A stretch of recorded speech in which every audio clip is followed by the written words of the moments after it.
हुजूर ने फरमाया जब मैयत को दफन करके फारिग हो जाओ तो उसकी कब्र पर खड़े रहो।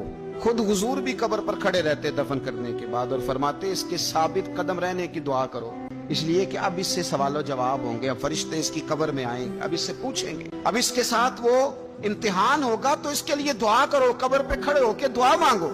एक हदीस में फरमाया कि इतनी देर दुआ मांगो, इतनी देर दुआ मांगो कि जितनी देर ऊंट ज़िबा करके खाल उतार के गोश्त बना के, ऊंट ज़िबा करना सबसे ज्यादा मुश्किल है, ऊंट ज़िबा करके खाल उतार के गोश्त बना के बांट देते हो, इतनी देर मरने वाले की कब्र पे खड़े रह के दुआ मांगा करो, क्योंकि अब फरिश्ते आएंगे, सवालो जवाब होगा। मुसन्नफ अब्दुल रज़ाक में हदीस है कि एक बंदे को सिर्फ एक कोड़ा मारा गया था कब्र में, तो उसकी सारी कब्र में आग भड़क उठी। तो पूछता है कि ये एक कोड़ा मुझे क्यों मारा गया? तो उन्होंने कहा एक वजह तो ये थी कि तू पाकी पलीदी का ख्याल नहीं करता था, और दूसरी वजह ये थी कि एक दफा एक मजलूम ने तुझसे कहा था मेरी मदद कर, और तू मदद करने पे कादिर था, तेरे अंदर हिम्मत थी, पर तू उसकी मदद के लिए तैयार नहीं हुआ। वो हमारा मशहूर फिक्र है ना कि सानू की लगे पराई लड़ाई पुराई आग नू असी घर क्यों ले आइए। तो वो जो हमारा खास मामला है ना कि किसी की मदद नहीं करनी, वो हमें खराब करती है, हमारे हालात बिगड़ जाते हैं। मदद करने पे कादिर होते हैं, पर किसी मजलूम की मदद, एक कोड़ा लगा तो पूरी कब्र में आग भड़क उठी।